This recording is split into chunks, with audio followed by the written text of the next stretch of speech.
Assalomu alaykum va rahmatullohi va barakatuh. Hurmatli birodarlarimiz, aka-ukalarimiz, opa-singillarimiz. Inshaalloh bugungi suhbatimiz xos bo'lgan suhbat va suhbatimizda mehmonlarimiz bor. Alloh nasib qilsa bugungi suhbatlarimiz bir barakotli bo'lishligini Allohdan so'rab qolamiz va ko'pchilik birodarlarimizdan tushgan bir muhim mavzularni ko'tarib, bugun ustozlarimizdan shu narsani so'rab, javoblari bilan tanishishlikni niyat qilganmiz. Alloh nasib qilsa, bugungi suhbatimizni birinchi mehmoni Alloh o'z kitobida maqtagan Aqso yeridagi Baytul Maqdisda ulug' imomlaridan biri. Zamonamizni Rabboniy olimlaridan bo'lgan o'zini Aqso masjididagi juda ham bir qaynoq, chiroyli bir xutbalari bilan islom ummatini qalbidan joy olgan fazilatli shayximiz Isom Amira. Assalomu alaykum, ahlan va sahlan shayxuna. Va alaykum assalom va rahmatullohi va barakatuh. Ikkinchi mehmonimiz Hizbut Tahrirda O'zbekistondagi mediasini rasmiy a'zosi Islom Abu Halil. Xush kelibsiz. Islom. Inshaalloh suhbatimizni arab tilida boshlaymiz. Nasib qilsa tarjimalari bilan inshaalloh sizlarga iloji boricha tezroq buni tarjima qilib sizlarga taqdim qilishlikka harakat qilamiz. Assalomu alaykum va rahmatullohi va barakatuh. Assalomu alaykum hurmatli shayximiz. Avvalo suhbatimizga rad qilmay tashrif buyurganingiz uchun minnatdor. Suhbatimizni avvalini shunday boshlamoqchiman. O'zingizga ma'lum, islom hayotdan chetlangandan buyon barcha islom o'lkalari singari bizni O'rta Osiyo diyorlarida ham xalqni islomdan uzoqlashtirish siyosati juda ham avjiga chiqdi. 70 yil dahriy tuzum bu uzoqlashtirishni ochiq qilgan bo'lsa, oxirgi 30 yilda bu ishlar adashtirish uslubida amalga oshyapti. Oxirgi mahallarda islomni hayotga qaytarish uchun oyoqqa turayotgan jamoat va hizblar faoliyatlarini mahalliy buzuq tuzumlarga tobe bo'lgan qo'shtirnoq ichidagi ulamolar xuddi islomni bo'linishga da'vat qilayotgan firqalar kabi sifatlashdi. Sizga bir necha savollar bilan murojaat qilmoqchiman. Bu savollar bizga ummat haqida qayg'uradigan insonlardan kelgan bo'lib, ular quyidagilar. Islomda hizblar tashkil qilish hukmi qanday? Tarixda ham shunga o'xshash guruhlar bo'lgan. Alloh sizlarga barakat ato etsin. Olamlar Robbisi Alloh subhanahu va taologa hamdlar va Rasululloh sallallohu alayhi va sallamga, u zotning ahli oilalariga, ashablariga va u zotga yaxshilik bilan ergashganlarga salatu va salomlar bo'lsin. Guvohlik beramanki, Allohdan o'zga iloh yo'q va yana guvohlik beramanki, Muhammad sallallohu alayhi va sallam Allohning rasulidir. Ammo ba'd. Qadrli birodarlar, avvalo sizlarga bu mehmondo'stlik uchun o'z tashakkurimni bildirib o'tmoqchiman. Va Alloh subhanahu va taolodan bu uchrashuvimizni sizlar uchun ham, bizlar uchun ham, tomoshabinlar va tinglovchilar uchun ham hasonatlar taroziga qo'yishini so'rab qolaman. Hamda zurriyotlar ham moli dunyo ham foyda bermaydigan, faqat salomat qalb ila kelgan kishigina omon qoladigan qiyomat kunida bizni u bilan barakotlantirishligini tilab qolaman. Endi qadrli birodarim, savolingizga kelsak, Haq tabaraka va taolo bunday dedi. Oralaringizda yaxshilikka, islomga da'vat qiladigan, ma'rufga buyuradigan va munkardan qaytaradigan bir jamoat bo'lsin. Ana o'shalar najot topguvchilardir.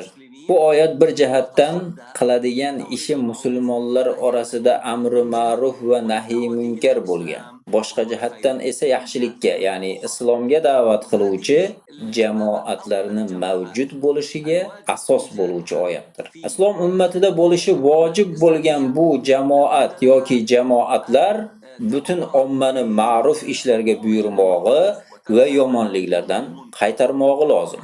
Bu esa jamoatning hokimni ham yaxshilikka buyurib, yomonlikdan qaytarishni talab qiladi. Buning uchun islom ummatidagi jamoat yoki jamoatlar siyosiy ishlar mashaqqatlaridan boxabar bo'lishi kerak. Siyosiy ishlarni, siyosat qonun qoidalarini, xalqaro aloqalar strukturalarini, hokimlar tomonidan insonlarning ichki va tashqi ishlarini qanday boshqarilayotganini bilishi lozim. Shuning uchun bu jamoat yoki jamoatlar siyosiy tusda bo'lishi vojib.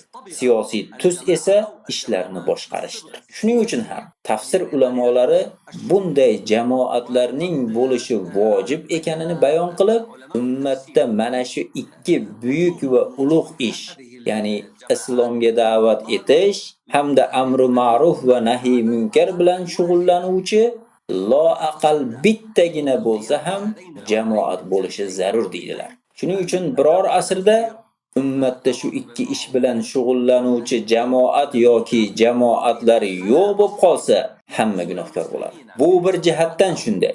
Boshqa tomondan esa, agar islom tarixida shunday jamoatlar tuzilganmi degan savol tashlansa, bunga ha deb javob beriladi. Ha, xuddi shunday. Musulmonlardan birinchi bor tuzilgan jamoat Rasululloh sallallohu alayhi va sallamning jamoatidir. Rasululloh sallallohu alayhi va sallam shu uyushmaning sahoba roziyallohu anhumlar uyushmasining yetakchisi bo'lganlar. Bu esa payg'ambarlikdan boshqa narsadir. Davlat tikkalangandan keyin ham payg'ambarimiz shu jamoatni yetakchisi va davlat hokimi bo'lib qolaverdilar. Tabiiyki payg'ambarliklari shu bilan birga davom etdi. Demak, Rasululloh sallallohu alayhi va sallam jamoiy ish olib borish va islomiy ummat ichida ish olib boruvchi jamoatlar bo'lishi mavzusi xususida eng go'zal namunalarda chizib ko'rsatib berdi. Tabiiyki, Nabiy sallallohu alayhi va sallam zamonlarida bir necha jamoatlar bo'lishiga zarurat yo'q edi. Chunki u davrda payg'ambar ham bitta, tushuncha ham bitta edi. U davrda ijtihod qilib o'zgartiradigan yoki Nabiy sallallohu alayhi va sallamni tariqatlaridan boshqa tariqatni tabanni qiladigan kishilar bo'lmagan. Chunki masalalar hal qilingan va yaxlit shaklda ado qilingan. Lekin valtakum minkum umma oyatida umma so'zini nakra siyg'asida kelganligi bu umumni ifodalaydi. Ya'ni Nabiy sallallohu alayhi va sallamning vafotidan keyin ray va ijtihodlar turlicha bo'lib, tushunchalar turli xil bo'lgani uchun ummat ichida ko'plab jamoatlarning bo'lishi maqbul ish bo'lib qoldi. Ya'ni sahobalar jamoiy da'vat olib borishning belgi alomatlariga asos soldilar. Nabiy sallallohu alayhi va sallam vafotlaridan keyin ham bu jamoat va uyushma, ya'ni sahobalarning uyushmasi shakllanishda, da'vat ishini va siyosiy faoliyat olib borishda, hokimlarni va ulardan keyingi xalifalarni muhosaba qilishda davom etdilar. Keyinchalik islomiy ummat ichida Umaviylar nomli yangi hizb paydo bo'ldi. Bu hizb muayyan hukmlar va qonun qoidalarni tabanni qilish bo'yicha ish olib bordi. Bu hukm va qoidalar orasida sahobalar uyushmasi asoslangan narsaga mos keladigani ham, undan farq qiladigani ham bor edi. Umaviylardan keyin Abbosiylar hizbi paydo bo'ldi. Abbosiylardan keyin islomiy ummat orasida ko'plab hizblar paydo bo'ldi. Ulardan ba'zilari hokimiyat tepasiga kelib davlatda hokim bo'lgan bo'lsa, ba'zilari hokimiyat tepasiga kelmadi. Shundan keyin ham islomiy hizblarning birin-ketin paydo bo'lishi davom etdi. Islomiy xalifalik davlati ichida bir qancha hizb va jamoatlar bor bo'lib, ularning hokimning rayiga xilof bo'lgan, hokimni muhosaba qilishga asoslangan raylari va tabanni qilgan hukmlari bor edi. Ularning boshida kibor sahobiylar, yirik ulamolar va mujtahidlar turardilar. Assalomu alaykum va rahmatullohi va barakatuh. السلام. اشتقناكم ما شاء الله. أشكرك جزاك الله خير. Barakallohu fikum. Hizblar va jamoatlar ta'sis etish bilan nususlar ogohlantirgan firqalanish orasidagi farq nimadan iborat? Haqiqatan ham bu masala musulmonlar o'rtasida keng tortishuvlarga sabab bo'ldi. Chunki bu masala o'zining haqiqiy shar'iy o'rnida o'rganilmadi. Musulmonlar tarixini ko'rib o'rganib chiqadigan bo'lsak, unda jamoatlar va hizblar borligini ko'ramiz. Ular oyoqqa turgan, shakllangan, ularning o'z tabannilari ham bo'lgan. O'sha jamoatlar musulmonlarning firqalanishlariga sabab bo'lmagan. Hatto sahobai kiromlarning masalalar borasidagi turli raylari ham ularni bu ixtiloflarni qo'llab-quvvatlaydigan tobeilari bo'lsa ham bu narsa firqalanishga sabab bo'lmadi. Sahobiylar asridan keyin zabardast ulamolar paydo bo'ldi. Ba'zilarini izdoshlari bo'lmagan bo'lsa, ayrimlarini izdoshlari va shogirdlari bor edi. Masalan, Shofi'i, Hanafi, Maliki, Ja'fari mazhablari paydo bo'ldi. Bu mazhablar o'ziga xos maktablar bo'lib, ularning tabanni qilgan o'z raylari bor edi. Bu maktablar musulmonlarning firqalanishiga sabab bo'lmadi. Islomiy ummat orasida hizblar ham paydo bo'ldi.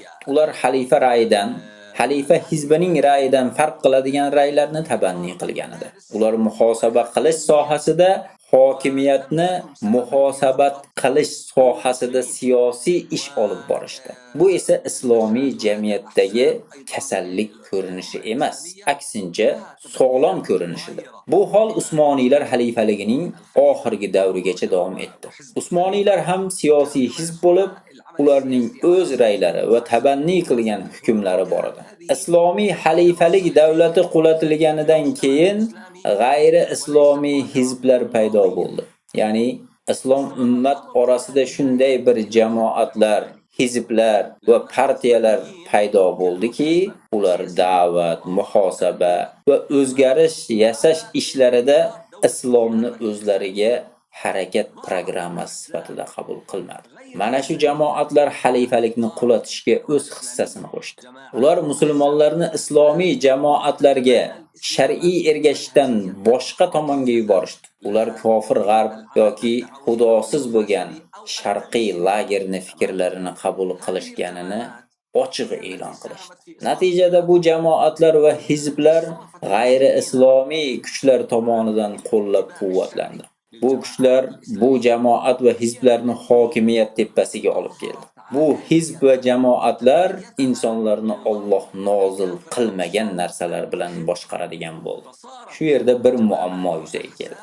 Bu partiyalarni qo'llab-quvvatlab, ularni hokimiyat tepasiga olib kelgan kofirlar islomiy hayotni qaytadan boshlashga va islomiy shariatni tatbiq etishga chaqiradigan islomiy siyosiy hizblarni va partiyalarni tuzishni man qilishdi. Ular musulmonlarga shunday xitob qildi: bu yo'nalishda harakat qiladigan har qanday jamoat ummatni firqalanishiga sabab bo'ladi.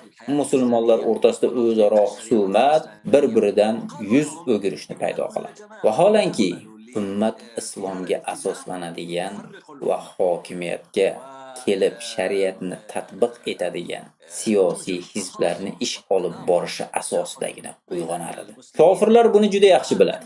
Shuning uchun ular o'z mamlakatlarida siyosiy partiyalarga oid qonunlarni ishlab chiqishadi. Ularning mamlakatlarini siyosiy partiyalar boshqaradi. Bu partiyalar hokimlarni va deputatlarni yetishtirib chiqaradi. Bu partiyalar konstitutsion tuzum qonunchiligini va ijroiy organlarni yetishtirib chiqaradi. Demak, kofirlar o'z mamlakatlarida partiyalar bo'lishiga ruxsat berishadi. Bunga misol Amerikadagi demokratlar va respublikachilar partiyasi, Rossiyadagi o'sha bir mahallardagi kommunistik partiya, Britaniyadagi konservatorlar va laboristlar partiyasi.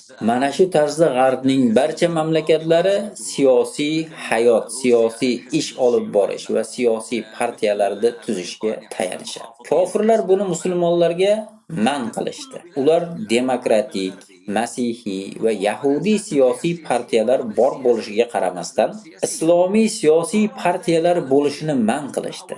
Demak, masala hizbiy bo'lish yoki hizblar bo'lishida emas, balki masala islom va unga qarshi kurashishdadir.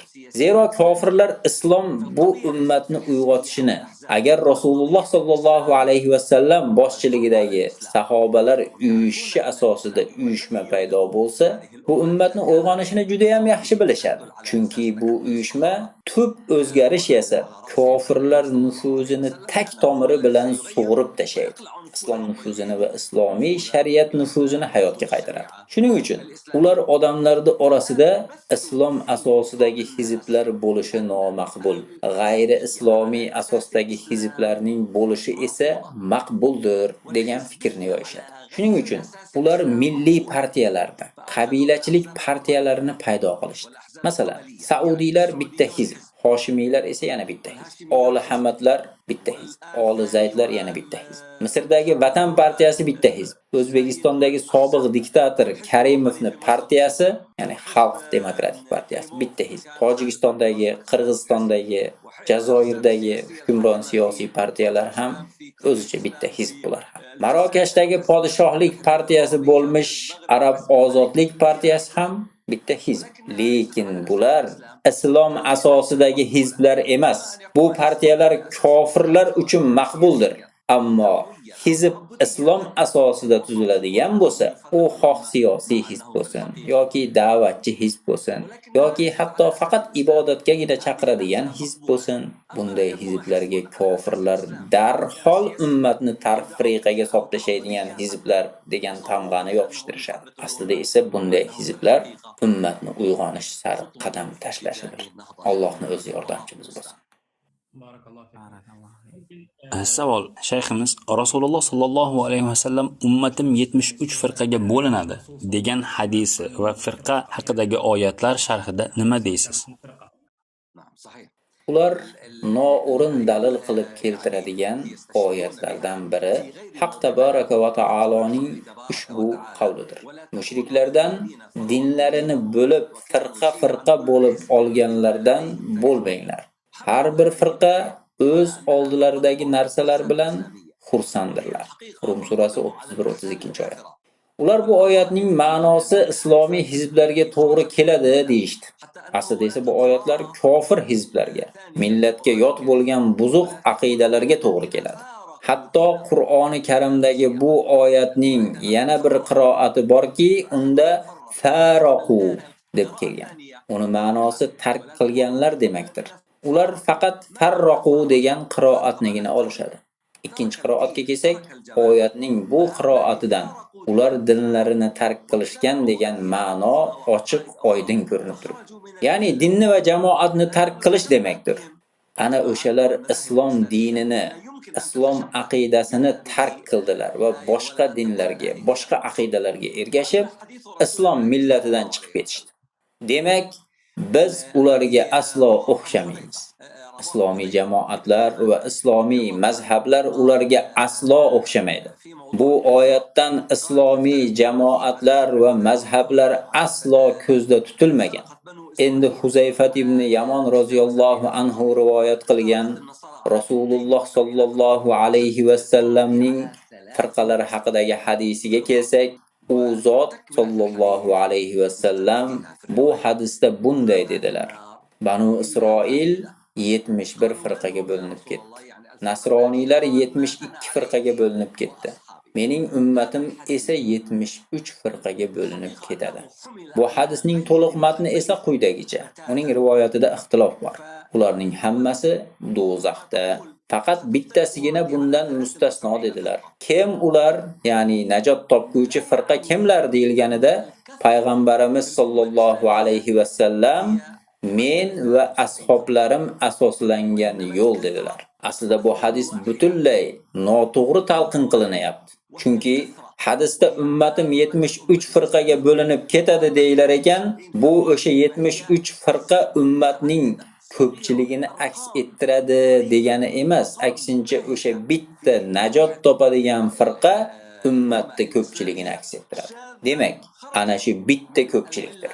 U ummat ommasidir. 72 firqa esa butun ummatga solishtirganda arzimas sondagi mayda guruhlardir. Ular ummatga yot bo'lgan firqalardir. Bunga sabab ularning buzuq aqidalarini qabul qilib, islom millatidan chiqib ketganlaridir. Bu buzuq aqidalar ularni millatdan chiqarib, iymonga zidlik girdobiga otgan. Demak, najot topuvchi bitta firqa kishi hayol qiladigan 100, 200, 300, 1000, million kishi degani emas. Aksincha u ummatning ommasidir. ya'ni hammasidir.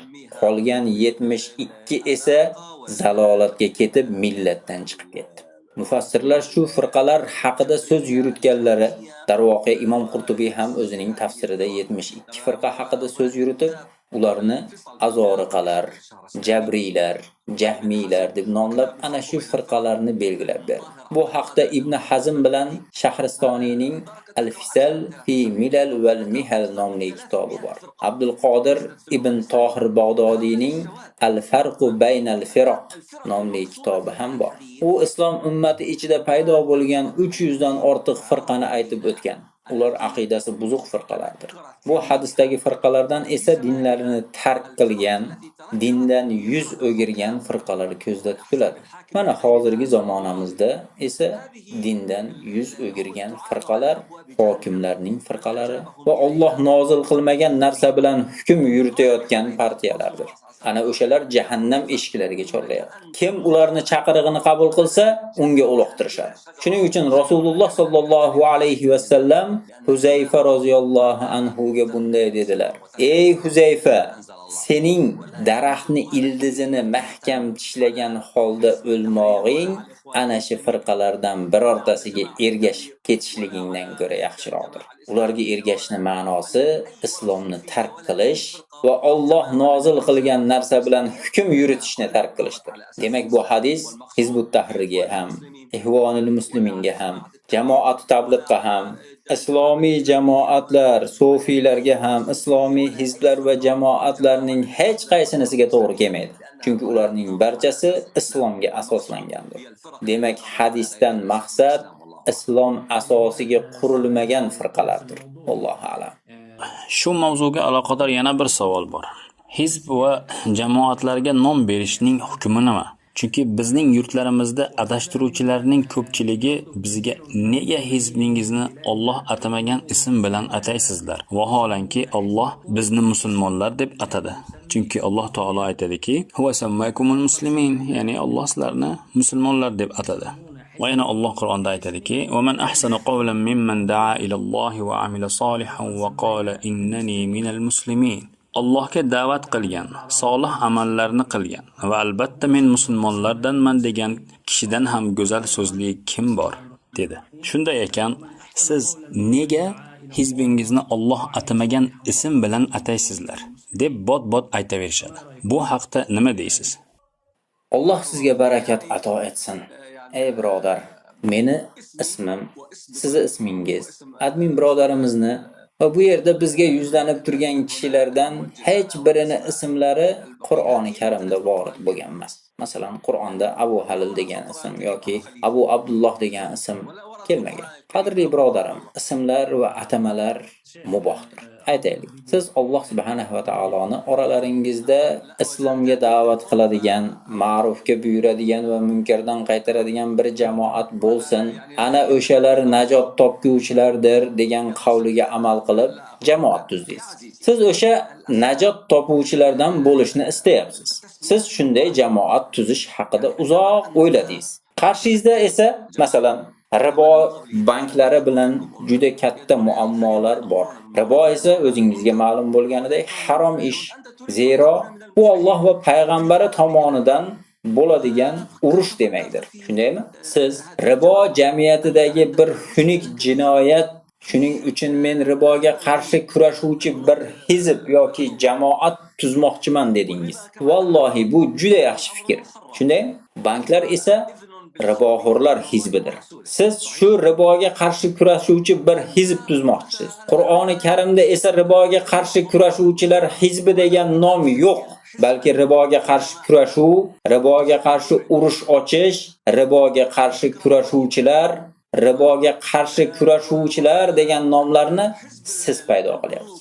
Natijada bu hizb tuzildi. Va bu jamoat bilan birga o'nlab, 20lab, 100lab, 200lab, minglab ko'plab kishilar harakatga keldi. Shundan keyin sizlar riboga qarshi kurash uchun ommaviy axborot ishlari, da'vat ishlari va hokazo ishlarni olib bordingiz va nomingiz mashhur bo'lib ketdi. Shunda g'oyangiz yoqib qolgan bir kishi huzuringizga kelib, "Men ham sizlarga qo'shilmoqchiman. Sizlar kimsizlar?" dedi. Unga biz riboga qarshi kurashuvchilarmiz deysiz. U, ya'ni sizlar riboga qarshi kurashuvchilar hizbisiz. Ya'ni nomingiz riboga qarshi kurashuvchilar hizbi, shundaymi deydi. Siz esa ha deysiz. U shunda bu zo'r ekan, lekin bu ism Qur'oni Karimda yo'q-ku desa, unga ey birodarim, falonchining ismi Ali, pismadonchining ismi bo'lsa Ibrohim va yana birovning ismi Hasan, boshqasiniki Yusuf bo'lishi biror bir haraj bo'lmaganiga o'xshab bizni ham bunday ism bilan nomlanishimizda hech bir haraj yo'q deb aytasizda.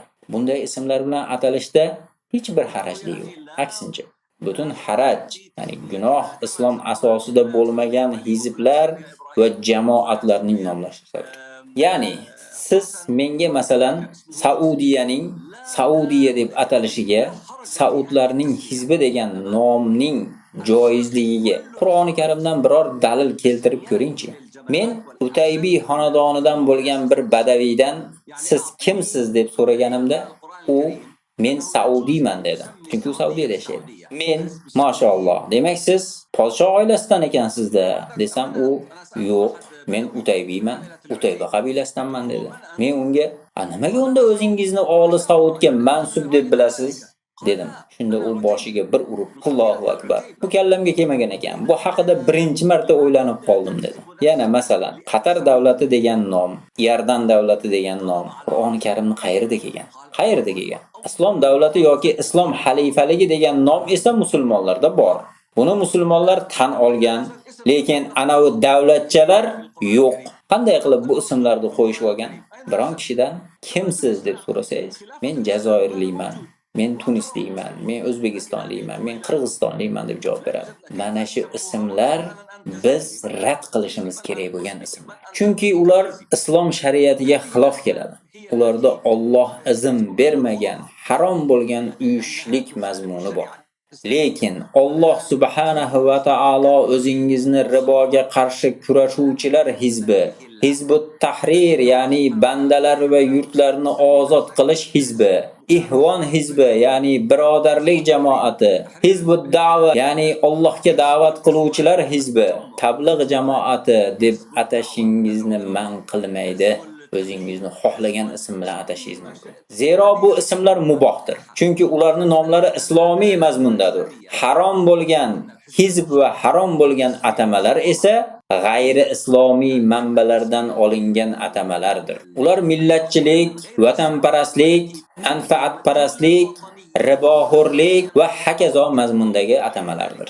Ya'ni, masalan, bizda, ya'ni Falastinda ayollar ittifoqi degan narsa bor. U Birlashgan Millatlar Tashkilotining ayollar va ularning huquqlarini tahqirlanishi va ularga qarshi zo'ravonlikning har qanday ko'rinishiga qarshi kurashadigan SEDAF tashkilotidir. Mana shu ayollar hizbi harom bo'lgan hizbdir. Chunki u islomiy shariatga mansub bo'lmagan asosga qurilgan g'oyadir.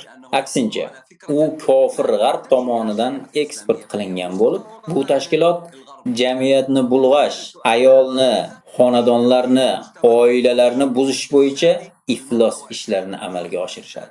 Falastin ma'muriyati hozirda oilalarni himoya qilish nomli qonunni qabul qilmoqchi.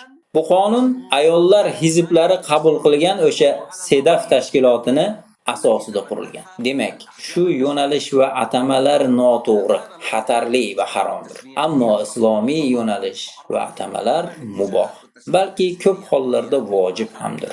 Alloh yordamchimiz bo'lsin. في كثير من الأحيان والله المستعان. Mashallah, barakallohu fikum. وفيك بارك. Hukumat bosimi ostida gapiradigan ayrim ulamolar Hizbut Tahrir faoliyati va olib borayotgan ulkan ishlarga nisbatan hizb bo'lib uyushishga qarshi pozitsiyada turib, odamlarni bundan ogohlantiryaptilar. Savol shuki, Hizbut Tahrir qaysi sababga ko'ra ta'sis etildi? استجاب له حزب التحرير. نعم بارك الله. Barakalloh. Bu savolga javob berishdan oldin hizbga va boshqasiga hamda islomiy uyushmalarga qarshi gapirayotgan ulamolar mavzusiga izoh berib o'tish kerak bo'ladi. Siz ularni hukumatlar bosimi ostida gapirishyapti, deyapsiz. Aslida esa bu doimo ham hukumatlar bosimi ostida bo'lavermaydi. Bosim berayotganlar hamda hukumatlar tomonidan bo'lgan bosim bilan bizga qarshi gapirib, bizdan islomiy faoliyatlardan o'ch olayotgan ulamolar aslida kichik bir to'dadir. Bizni qarshimizda ikki xil toifadagi ulamolar turibdi. Biri hukumat tomonidan o'rgatilib, tayyorlangan, manfaatparast bo'lgan ulamolar bo'lib, ular o'zlarini hokimlarni safida deb sanashadi. Ya'ni ularni yaxshi ko'rishadi. Ular bilan birga yurishadi va mahshar kunida ham ular bilan inshaalloh birga tirilishadi. Chunki Rasululloh sallallohu alayhi va sallam kishi o'zi yaxshi ko'rgani bilan birga bo'ladi deganlar. Ulamolar yana bir keng qatlami bor. Ular buni hokimlarning bosimi bilan emas, balki xato tushunchalardan kelib chiqib qilishadi. Ya'ni maktab, universitet, diniy ma'hadlarning noto'g'ri programmalaridan kelib chiqib qilishadi. Bu programmalar qiyshiq qoliplar bo'lib, ular talabalarni shu qoliplarga solishadi. Natijada bu talabalar noto'g'ri va egri yo'lga boshlovchi bilimni olishadi-da, jamiyatga buzuq saqofat bilan chiqishadi. Ular o'sha yuqoridagi valtakum minkum oyatini asl mazmun ma'nosini ham, islomiy siyosatni ham, islomiy iqtisodni ham bilishmaydi. Shuning uchun ulardan bizga keladigan musibat Al-Azhar shayxi, O'zbekiston muftiysi yoki Jazoir muftiysidan keladigan musibatdan ko'ra kattaroqdir. Ulardan keladigan musibat mana shunday katta va ulkandir. Chunki ular noto'g'ri saqofat bilan qurollanib, jamiyatga mana shu noto'g'ri saqofat bilan chiqishdi. Bu saqofatni ko'pincha yaxshi niyat bilan, gohida yomon niyat bilan yoyishadi. Ular islomda hech bir hizbga mansublik yo'q. Kim hizbiy bo'lsa u xoindir degan va boshqa mishmishlarni tarqatishadi. Bunda ular asosan Hizbut Tahrirni nishonga olishadi. Chunki u payg'ambarlik manhaji asosidagi haqiqiy roshid xalifalikni tiklaydigan. Shu orqali Alloh nozil qilgan narsa bilan hukm yuritmayotgan bu tizimlarni ildizi bilan qo'porib tashlab, Alloh nozil qilgan hukmlar bilan boshqaruvni vujudga keltirib, islom asosida o'zgarish yasovchi yagona jiddiy hizbdir. Bu esa hizbning islomiy olamdagi va g'ayri islomiy olamdagi barcha hukumatlar bilan bevosita qarama-qarshi kelib to'qnashishi demakdir. Shuning uchun juda ulkan qarshilikka duch kelasiz. Bu qarama-qarshilik Alloh hizbi bilan shayton hizbi o'rtasidagi qarama-qarshilikdir. Ya'ni biz shariatni tatbiq qilish uchun ish olib borayotgan bo'lsak, barcha hokimlar va ulamolar bir safda turib shariatni tatbiq qilmaslikka va ahvol eski holicha o'zgarmay qolaverishiga harakat qilishyapti. Shuning uchun bu kurashning ulkan tus olishidan ajablanmasa ham bo'laveradi. Ular tayanadigan asos hokimlarni himoya qilish bo'lsa, biz tayanadigan asos Alloh subhanahu va taoloning oralaringizda yaxshilikka da'vat qiladigan, ma'rufga buyurib, munkardan qaytaradigan bir jamoat bo'lsin. Ana o'shalar najot topguvchilardir degan qavlidir. Bizning mavjud bo'lib turishimizga mana shu sababning o'zi kifoyadir. Lekin ularning mavjudligi noshar'iydir. Chunki ularni vujudga keltirgan sabablar noshar'iy sabablardir. Bu noshar'iy sabablar Usmoniy davlatga qarshi to'ntaris yasash, Amerika istaklari, eski yomon ahvolni saqlanib qolishi, islomiy shariatni tatbiq etilmasligi, islom ummati ustidan kapitalizm tuzumi hukmronligini davom ettirish, islomni masjidlarga qamab qo'yish, hatto ular masjidlarni ham yoqib qo'yishdi. Qur'onni ummat va butun olamni tiriltiradigan shar'iy qonunchilik kitobi ummat va davlat kitobi bo'lishdan masjidlarda burchaklarida quruq ibodat qilib o'tiriladigan kitobga aylantirish kabi sabablardir. Ya'ni biz ana shu ulamolar sababli ulkan falokat qarshisida turibmiz. Shuning uchun biz ularni paydo bo'lish sabablaridan, g'oyalaridan va ular o'rtaga tashlayotgan fikrlaridan ongli ravishda ogoh bo'lishimiz va ularni o'z safimizga o'tkazish uchun bor kuchimizni sarflashimiz lozim. Zero shunda ular ham shaytonning sarkash hizbiga qarshi ahlullohdan, jundullohdan va hizbullohdan bo'ladilar. Alloh o'z ishiga g'olib bo'lgan zot. Lekin ko'p insonlar buni bilmaslar.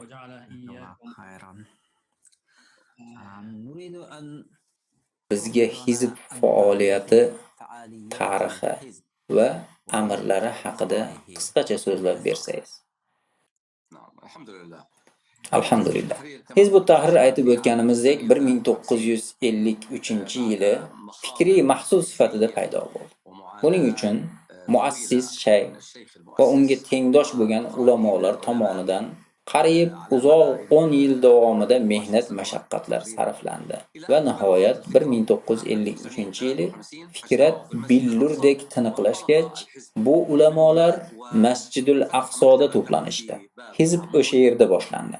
Hizb Quddus devorlari tashqarisidagi Bobul Amudda o'zining ofisini ochib 1953-yilda Roya nomli gazetani chiqardi.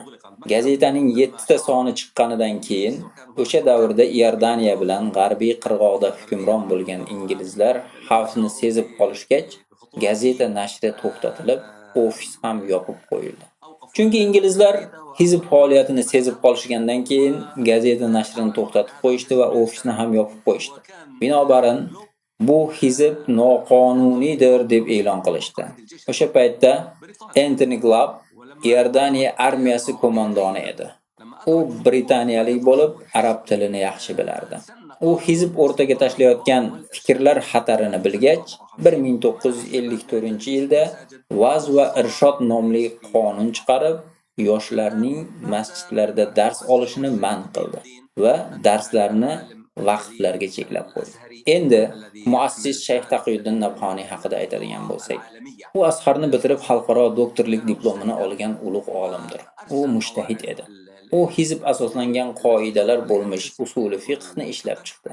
Binobarin iqtisod nizomi, ijtimoiy nizomi, siyosiy nizom, boshqaruv nizomi, ta'lim siyosati bo'yicha uyushma fikrlarini, fiqhiy bo'lgan va fiqhiy bo'lmagan ra'ylarni tabanni qilishlarini ko'rasiz va 192 moddadan iborat dastur loyihasini ishlab chiqdi. Inshaalloh bu dastur yaqin kelajakda tiklanadigan xalifalik davlatida inshaalloh tatbiq etiladi. Hizb to 1977-yilga qadar shayx amirligi ostida o'z faoliyatini olib bordi. Shayx Taqiyuddin rahimahulloh vafot etgach, amirlik vazifasini Shayx Abdul Qodim Zallum o'z zimmasiga oldi. U ham Azharning xalqaro diplomini olgan va Shayx Taqiyuddin darajasidagi olim edi. U kishini amirligi 2003-yilga qadar davom etdi. 2003-yilda Shayx Abdul Qodim Zallum vafot etdi. Undan keyin amirlikni Shayx Ato ibn Halil Abu Rushda o'z zimmasiga oldi. U zot bugungacha amirlik qilib kelmoqda. U ham alloma, usul olimidir. U ayni vaqtda da'vat sohasida ham, dunyoviy ishlar sohasida ham muhandisdir. U hizbga hamon yetakchilik qilmoqda. Alloh uni o'z hifzi himoyasida asrasin. Unga g'amxo'rlik qilsin va uning qo'lida fath g'alaba eshiklarini ochsin. Hizb olamning boshqa mamlakatlarida bo'lganidek, Falastinda ham zo'r berib faoliyat olib bormoqda. Uni ommaga keng ta'siri bor. Uning uchun olamlar Robbisi Allohga hamdlar bo'lsin. Foydali suhbatingiz uchun sizga minnatdorchiligimizni bildiramiz. Alloh sizni barcha yaxshiliklari bilan mukofotlasin.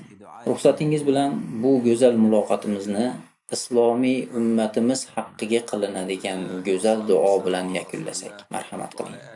Allohga hamd va Rasululloh sallallohu alayhi va sallamga, u zotning ahli oilasi, sahobalari va u zotni do'st tutganlarga salot va salomlar bo'lsin. Guvohlik beraman Allohdan o'zga iloh yo'q va guvohlik beraman Muhammad sallallohu alayhi va sallam Allohning rasulidir. Allohim bu to'planishimizni rahmat va mag'firatga burkangan to'planish qilgin. Allohim bizga haqni haqligini ko'rsat va unga ergashishni bizga nasib et. Allohim bizga botilni botilligini ko'rsat va undan chetlanishimizni bizga nasib et. Allohim bizni eng go'zal axloqqa yo'lla. Zero uning eng go'zaliga faqat sengina yo'llaysan. Bizni eng yaxshi ishlarga muvaffaq ayla. Zero ishlarning eng yaxshisiga faqat sengina muvaffaq qilursan. Allohim, sen Mavlomizsan, hojamizsan. Sen Robbimizsan. Qanday ham yaxshi Mavlo va qanday ham yaxshi yordamchisan. O'zingga tavakkul qildik. Tavba qilib o'zingga qaytdik. Qaytish seni huzuringdadir. Robbim bizni birlashtir. qayg'umizni arit. Bizni va barcha musulmonlarni qarzni ado etishlariga muyassar ayla. Parvardigoro, biz bilan qavmimiz o'rtasida haq hukm qilgaysan. O'zing hukm qiluvchilarning yaxshirog'idirsan. Hech bir iloh yo'q magar o'zing bordirsan. Ey pok Parvardigor, dar haqiqat biz o'z jonimizga jabr qiluvchilardan bo'ldik. Allohim, o'zingdan payg'ambarlik manhajdagi roshid xalifalikni so'raymiz. Allohim, bizni gunohlarimizni mag'firat qil, qilgan yomonliklarimizni sahifalarimizdan o'chir va bizni sen bizdan rozi bo'ladigan holingdagina jonimizni ol. Allohim, bizdan yomonliklarni burib yuborgin. Allohim, ey yordam beruvchi zot, bizga yordam ber. Bizdan yomonlikni arit. Allohim, dushmanlarimizni o'zing halok qil. Allohim, bu ummatda rushda hidoyat ishini qaror toptir. Unda senga itoat etish bilan aziz bo'linadi, ma'siyat ahli esa xor bo'ladi. Unda ma'rufga buyuriladi va munkardan qaytariladi. O'zim va sizlar uchun Allohdan istig'for aytaman. Mursal payg'ambarlarga salomlar va olamlar Robbisi Alloh subhanahu va taologa hamdlar bo'lsin. Assalomu alaykum va rahmatullohi va barakatuh. Alloh subhanahu va taolo mana shu suhbatlarimizni hammalarimizga manfaatli bo'lgan suhbatlardan qilsin. Alloh subhanahu va taolo yana shunaqangi bir chiroyli bir suhbatlarda ustida ulug' olimlarimizni suhbatimizga tortib, suhbatlashib, sizlar bilan shunday yana yuz ko'rishgungacha Allohga omonatchilar. Assalomu alaykum va rahmatullohi va barakatuh.